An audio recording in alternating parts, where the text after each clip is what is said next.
Здравствуйте, я Сергей Шургунов, и это программа «Открытая книга». Разговор с писателями об их произведениях.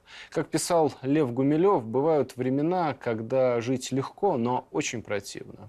А ведь бывают и другие времена, когда живется и тяжело, и противно, и очень страшно. И вот как в эти времена удержаться над пропастью? Как остаться человеком, когда зло пожирает души окружающих тебя людей? Мой собеседник сегодня Владимир Медведев, автор романа «Захок». Здравствуйте, Владимир Николаевич. Здравствуйте.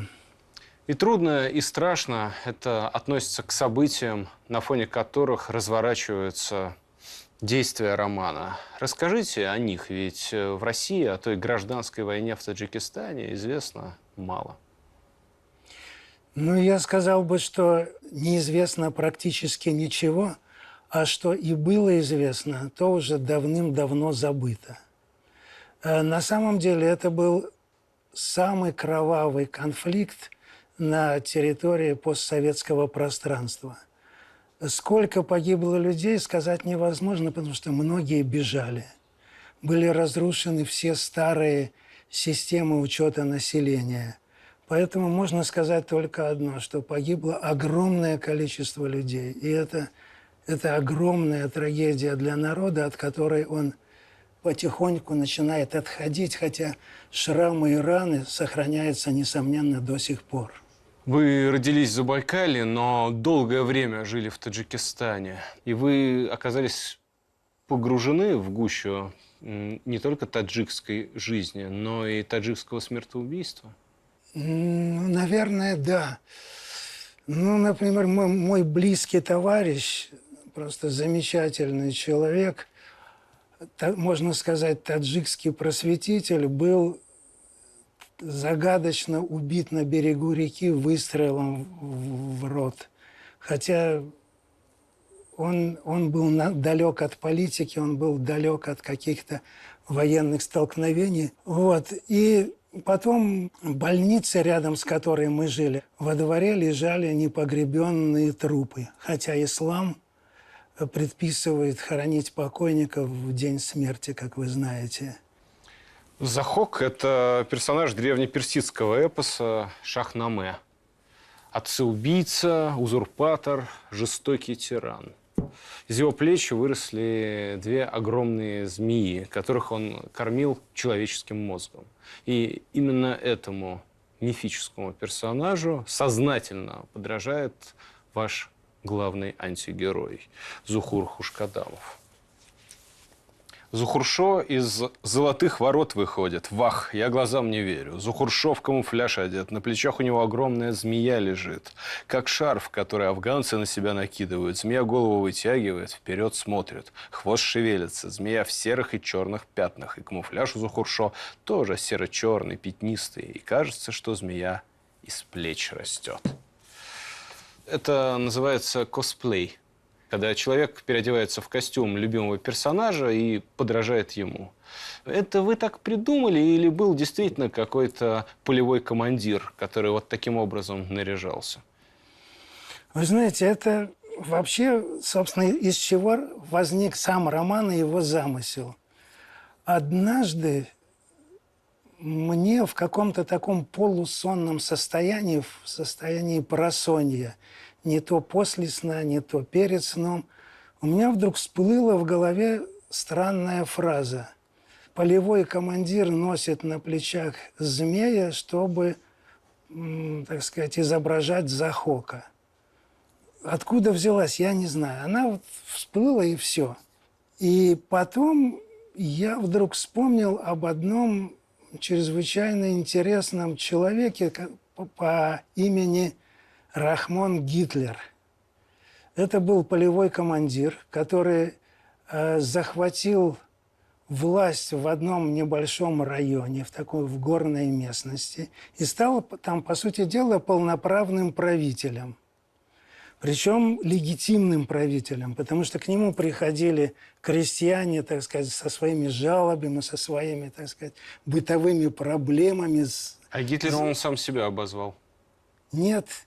И причем Гитлером его прозвали не за какую-то жестокость, злобность, а из-за того, что он когда-то в школьном спектакле играл Гитлера. Вот, так вот, Гитлер этот, на самом деле, это был какой-то, в общем, идеальный правитель. Потому что он ездил на какой-то, на старой машине, может быть, я не знаю, на Ниве или даже на Копейке, носил затрапезный потертый костюм и был чрезвычайно справедлив. Но он нарушил государственный закон, это была противоправная деятельность, и на него обрушили вертолеты, самолеты, танковые войска, его разгромили, и этот человек был убит. А вот змея на вашей футболке. Вы вообще чувствуете себя собственными персонажами? Вы как-то врастали в их шкуру, в их кожу?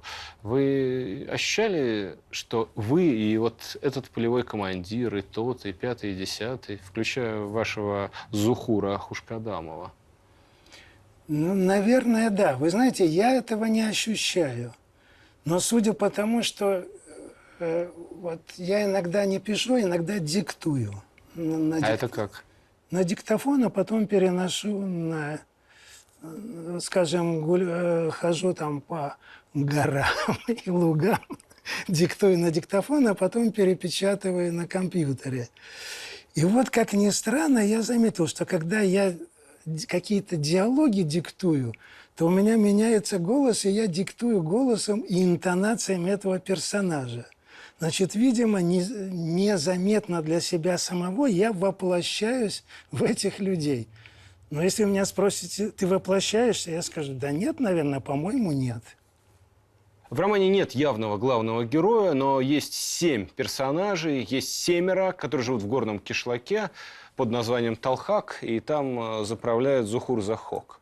У меня в какой-то момент возникает ощущение, что каждый из этих 7 персонифицирует, какой-то из периодов жизни того сложного общества, которое осталось после распада Советского Союза. Ну, наверное, можно трактовать это и так.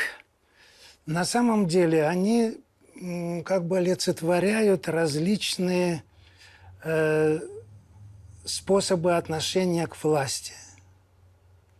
Значит, одни из них принимают власть и подчиняются. Другие вынуждены, такие, как, скажем, как бывший советский офицер Даврон, он вынужден, поскольку он дал слово чести, он вынужден участвовать в несправедливом деле. Мальчишка Андрей – это юношеское неприятие, которое всего лишь бессильное фанфаронство. И, наконец, сопротивление Зарины, которая идет в своем сопротивлении власти до конца, даже ценой своей жизни. Кстати, а почему рассказчиков именно 7? Как вы определили, кому давать слово? И нет ли здесь какого-то скрытого символизма в этой цифре 7?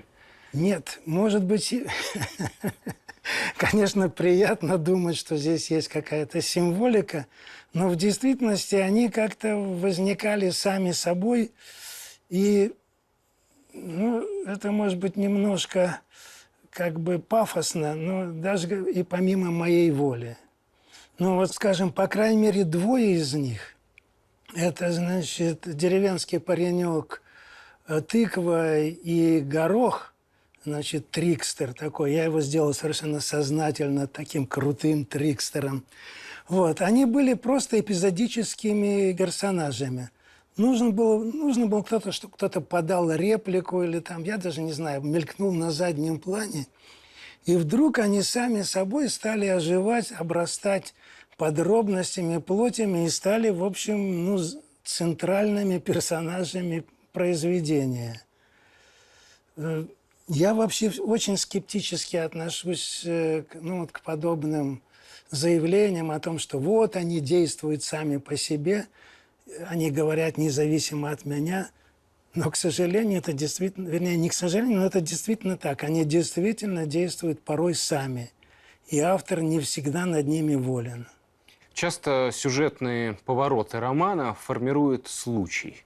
И возникает впечатление, что главный дирижер главный режиссер в этом романе все же судьба. А вы верите в судьбу?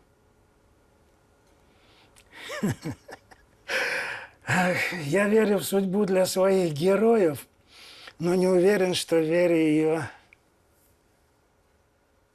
Впрочем, не знаю. Пожалуй, что верю.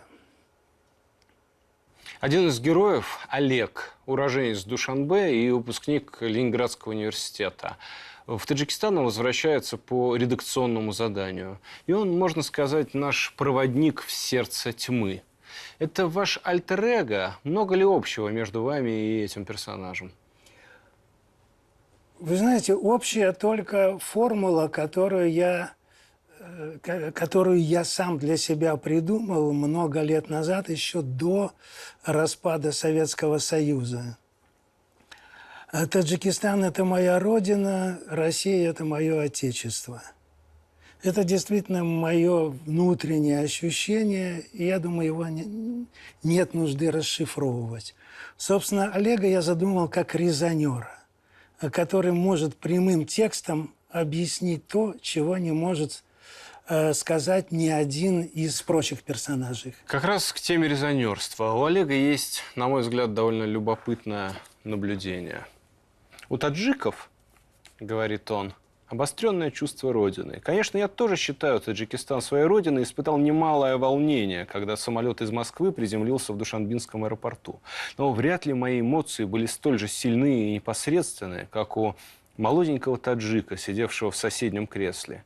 Глядя в иллюминатор на утреннее солнце, затуманенное пеленой городского смога, он прошептал восторженно: «Офтоби, Таджикистан». Правильное ударение? Автоби. Офтоби, Таджикистан. Солнце Таджикистана. Трудно передать, сколько в этих словах прозвучало ликование и благоговение. Парадоксально получилось так, что у таджиков любовь к своей родине, обостренная любовь, но при этом их сейчас на территории России и в крупных наших городах гораздо больше, чем было в советское время. То есть, с одной стороны, Средняя Азия ушла, отсоединилась, а с другой стороны, Средняя Азия перебралась на территорию России. Это все закономерно? Да, закономерно, потому что таджики издавна ходили в чужие страны или в чужие области на заработки. То есть это, ведь мы не забываем, что Таджикистан – это совсем немного земли, это 7% земли, пригодные для жилья. И горы. И все остальное – это бесплодные порой горы. Вот, и, естественно, ресурсов не хватало земли, не хватало воды, и люди вынуждены были идти куда-то в чужие края. И существует даже целый жанр такой трагических песен на чужбине. Страдания от ностальгии, от невыносимости жизни на чужбине, куда судьба забросила, но там чудесные слова такие. «Кулоби будум, оби ширин михурдум, саргашта маро ба оби талх оварди». Когда жил в Кулябе, воду сладкую пил, на чужбине горькую пью. А ведь получается так, что немало горькой водицы пришлось испить русским людям. Они стали первыми жертвами и оказались первыми под ударом гражданской войны в Таджикистане, да и на других окраинах империи. Вот этот поток беженцев или большое количество жертв среди тех, за кого некому было заступиться, это тоже присутствует в вашей книге. Да, но в действительности таджики бились между собой, и им было не до русских. Но русские побежали. Русские побежали. И они побежали еще в числе прочего, потому что Таджикистан – это конец железной дороги, путь через который проходит через Узбекистан. И, скажем, то есть это, по сути дела, каменный мешок. И если, скажем, прервется эта единственная ниточка, то выбраться оттуда будет невозможно. И, в общем, и И не... эта тревога жила в наших Это людях. была постоянно тревога. И вот хотя Таджикистан моя родина, но я всегда ощущал, что здесь прекрасно, но все равно это не мое. То есть, ну, скажем, для нас, когда мы приехали из Таджикистана в Россию, это уж было... Люди столько не живут. 35 лет, наверное, назад. То есть, вы не представляете, какое это было наслаждение, когда все вокруг говорят на твоем языке. Когда ты заходишь куда угодно, в магазин, в автобус, в подъезд, и все говорят, ты такой же, как все. Это не стадное чувство, но это вот какое-то чувство приобщения Русской общности. к русской общности. Совершенно верно. После смерти своего отца таджика дети русской учительницы Веры Андрея и Зарина остро чувствуют, что они чужие. Первая жена отца, Бахшанда, говорит так. Ты думаешь, я темная, необразованная, но я все знаю, я школу закончила, радио слушаю. У вас, русских, никакой культуры нет. Вы не умеете пристойно поздороваться, пристойно начать разговор, у вас нет такта. Не умеете чистоту соблюдать, не знаете, как отделять дозволенное от недозволенного. Вам приходилось слышать подобные разговоры? Да, конечно, с детства. Я помню, как я в детстве лежал в больнице. Значит, это было детское отделение, и там лежала женщина с ребенком, таджичка. Вот она мне говорила, мальчишке лет 4 или 5, уходи на свой, Россия. А я, значит, малолетний идиот, я говорил, вот если русские отсюда уйдут, здесь все опять баи вернутся и прочий вздор, которым, значит, А может быть и учили. справедливые слова? Ну, конечно, справедливые, но в устах малолетнего ребенка это звучало несколько странновато. Но вообще вы знаете, что вот по поводу Зарины и Андрея, это очень важный и болезненный для значительной части людей конфликт внутренний. Конфликт людей смешанной крови. Как правило, это таджикский отец и русская мать. Реже наоборот. Когда-то это не имело никакого значения. Я учился в русской школе, где училось много таджиков, которые и из смешанных семей, и из таджикских семей. И мы не делали различия, мы даже, в общем, не представляли, кто из нас к какой национальности относится.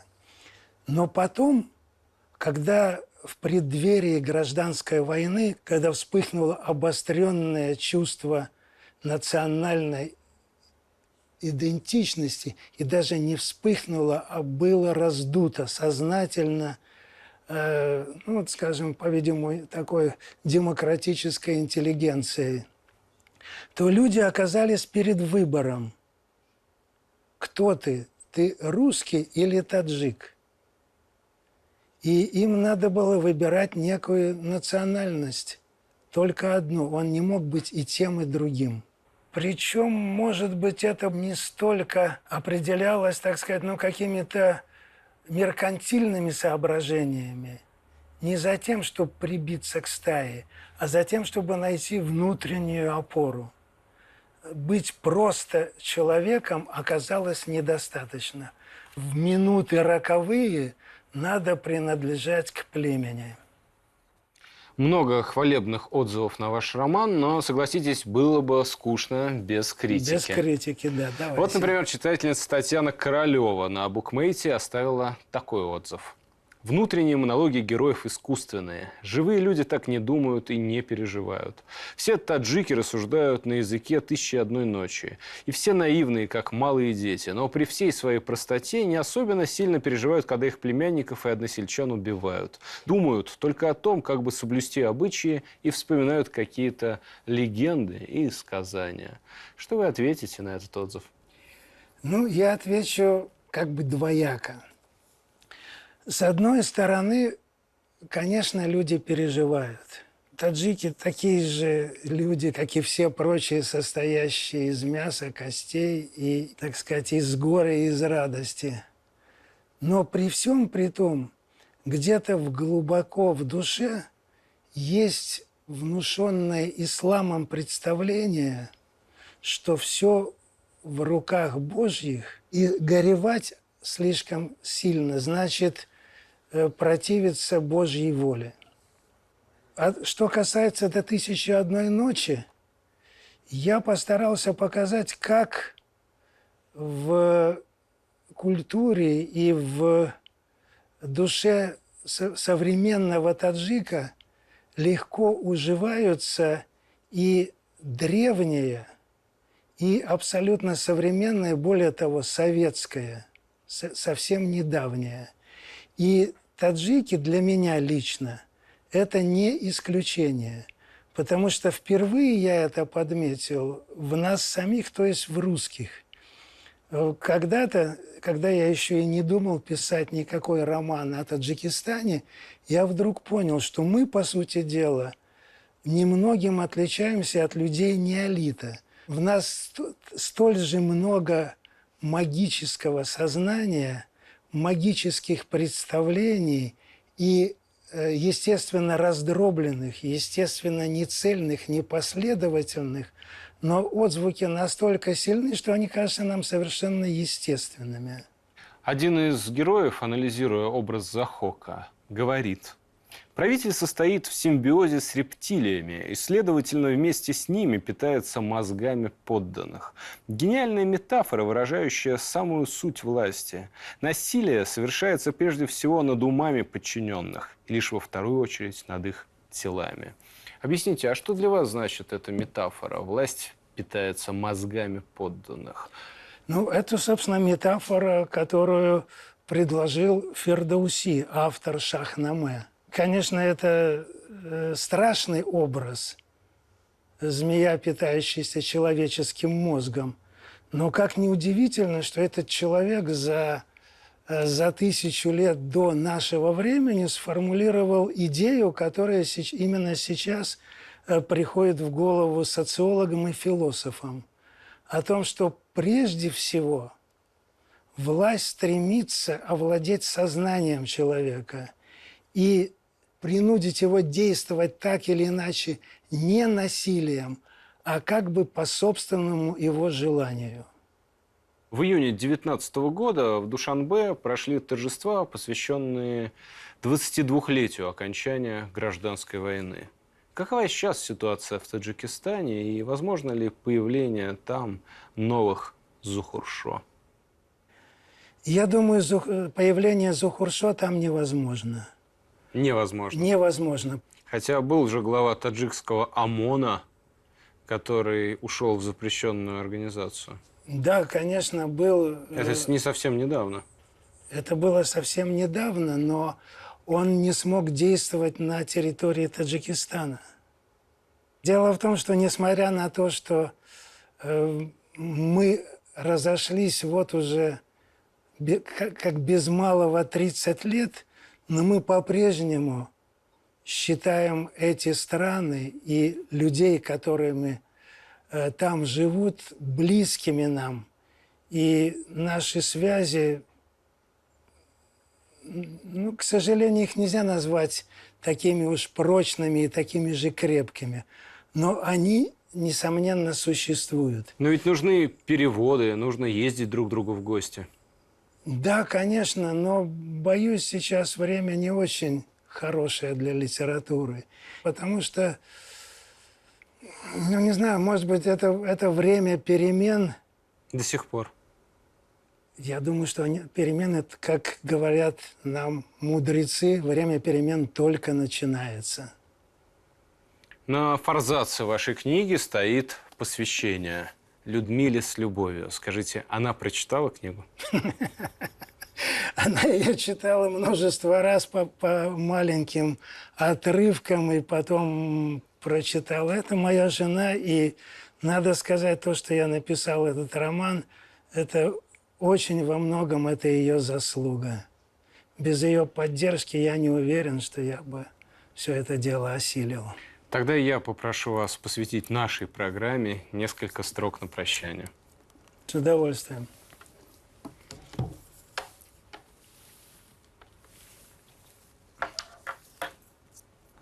Спасибо за этот разговор, и не могу не согласиться. Все же нужно делать все, чтобы культурные связи между странами и народами были прочнее. Благодарю вас. Желаю открытой книги, открытия новых пространств, новых земель и новых книг. Спасибо. Спасибо вам. А мы увидимся уже скоро. Будут новые писатели и новые книги. Откроем, прочитаем, обсудим. Всего вам доброго.